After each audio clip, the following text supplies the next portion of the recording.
came to protest about the abrogation of our human rights and the lack of freedom.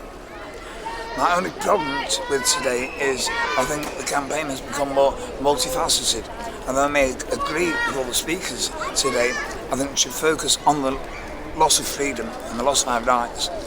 The fact that they're bringing in 5G, paedophilia, whatever, although these are all worthy campaigns, I think we should focus solely on that one point, which is very black and white, and it's very wrong, and it's a no-brainer, that one. And so I think rather than bring more people in, it gives the opposition more ammunition to beat us with.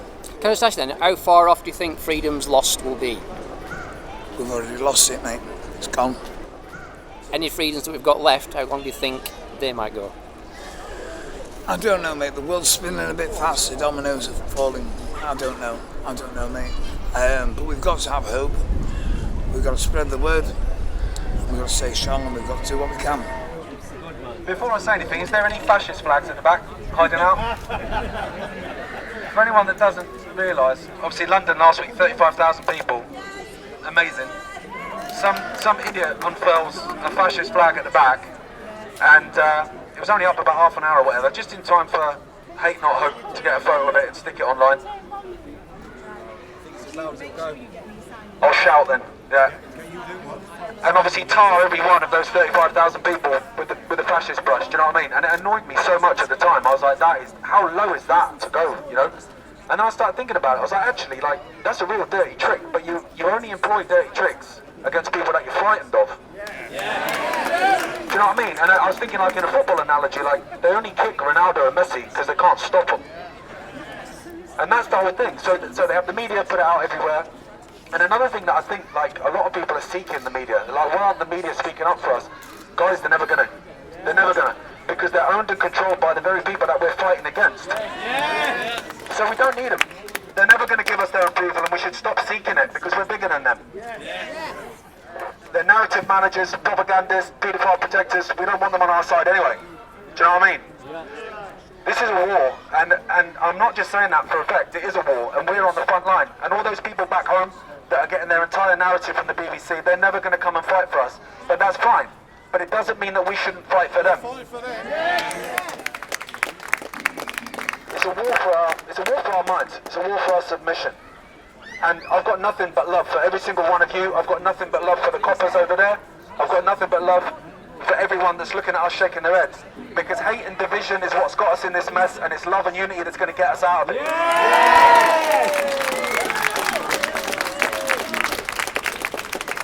When I finish a line, you play guitar, mate, I'm loving that. So, a 3-week lockdown to flatten the curve. Does anyone remember that? Yeah. Flatten the government. Yeah. So yeah, 3 weeks, flatten the curve. And even when the curve was flatter than Building 7, they extended it and they expanded it, because it was never about health, it was about control of our mind. The whole thing is a mind control exercise. Yes. SAGE is taking its advice from the Behavioural Insights team, which is a department of UK government whose sole purpose is to push and nudge us psychologically so we'll think in a certain way and therefore act in a certain way. It's a total scam. But the answer is dead simple. We are the 99.99%, and if we stand together in non-compliance, the game is over, and it's over overnight. The government has got absolutely no power over us. They think they do. And the folks in fancy dress that work for the government think they have power over us as well, but they don't. They only have the power that we give them. And as soon as we withdraw that has got us in this mess. Yes. Now, talking about the lockdown, a lot of people don't realise this. It's dead crazy. So, fear is the currency of control. We all know that. That's why we were shown leaked footage of people dropping dead in China. Never happened anywhere else. They built hospitals everywhere all over the country. They built morgues the size of football pitches all over the country, all with taxpayers' money.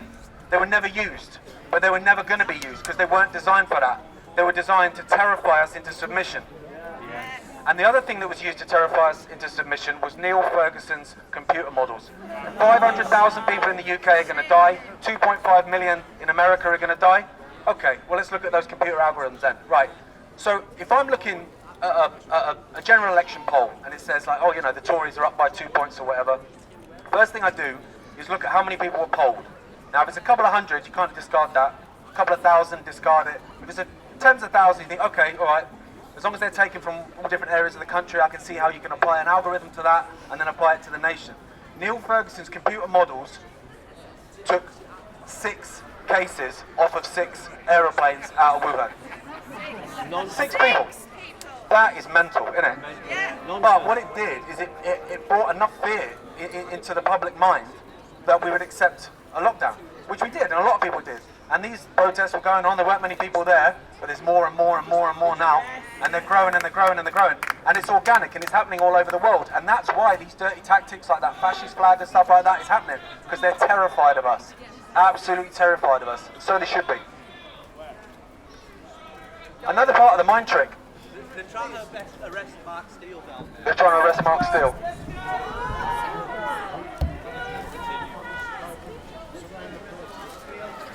Shall we surround the police? Okay. What do you suggest? Shall we surround the police? You want to Yeah, go for it, go You for want to it. finish the speech? You want to finish the speech? I'll come back. Yeah, come back. Continue? Yeah. Okay. Yeah, if you surround Mark and protect him, it's what happened in London to quite a few of the speakers, and it worked. When my dad first came off stage, one police officer went, him, and the people surrounded my dad and they couldn't get to him. Yeah, that's what happened. And then they got you at the end, I didn't was they? there. I was there. Yeah, get people around piers now. They won't let him in. Good shout, yeah. They won't let your dad in at the beginning. Remember when I was there? Let him in. Right, where is it? Another part of the mind trick is you say to people, if you do this, you can get your life back. So just have a little lockdown for 3 weeks, stay home, watch Netflix, and then you can get your life back. It was never the plan, it was never going to happen. I've got a lot of friends that I talk to and they say, do you know what, when we get back to normal, like we'll have a lads holiday, we'll go to Greece, we'll do this, we'll do that. And it's like, mate, newsflash, governments do not take away freedoms and impose draconian impositions simply to reverse it. It's not how it works. In the same way a robber doesn't turn up the next day and go, yeah, sorry mate, here's your Xbox. It's never going to happen. So you need to take it back. And taking it back is a lot easier than people think. And it is simply by not complying. Just saying no. It's that simple. The second imposition is get tested. So get tested and you can have your life back. Get tested using a test that doesn't even test for COVID-19. This is crazy, isn't it? What is going on? This is fascism, man. Isn't it? This is It's the police absolute state. madness. This is The the fact police. that people aren't seeing This that is the is police just state we insane. talked about, with George Orwell or Yeah. William or William. It's insane. But if you, get tested and you get your life back. A test that doesn't even test for COVID-19. A test whose inventor Carrie Muller said should not be used to test for infectious diseases, but it is. And when it gives them the false positives they desire, they use it to shut down your towns and cities and take away your livelihoods. And they're going to do it to Sheffield again. They're going to do it to London. They're going to do it to everywhere because it's the plan. I saw that today. That is mad. That on the World Bank website where it talks about the tariffs on certain products, there's tariffs on products of COVID-19 diagnostic test kits from 2018. If that doesn't wake people up, then I don't know what will. Do you know what I mean? Welcome back, Mark.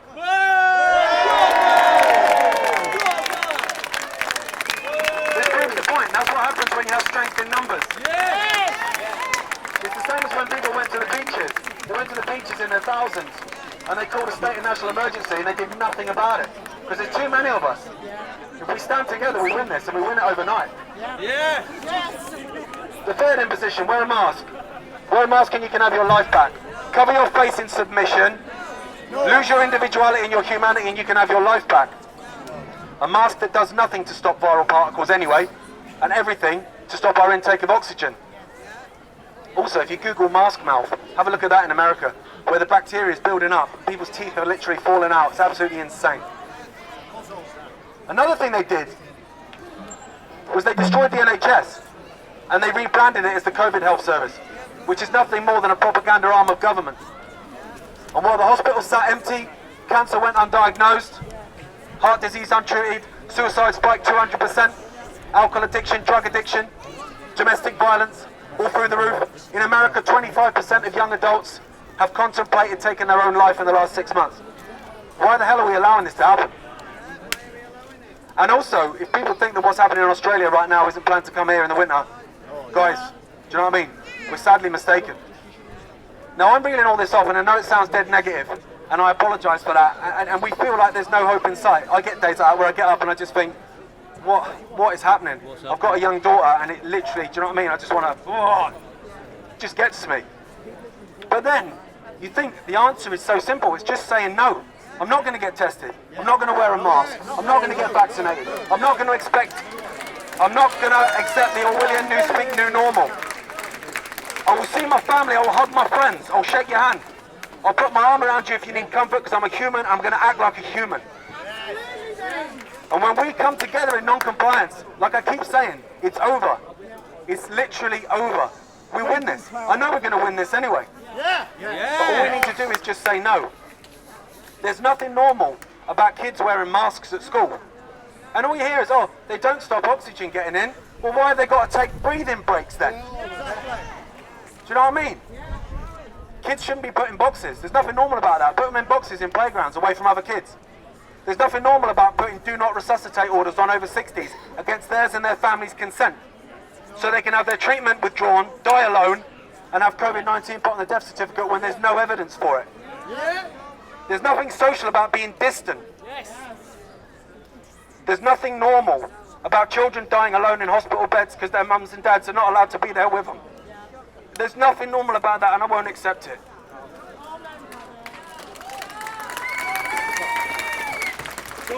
But as I keep saying, it's over when we say it's over. We are the 99.99%. Yes! And we will decide our future, not them. Yes!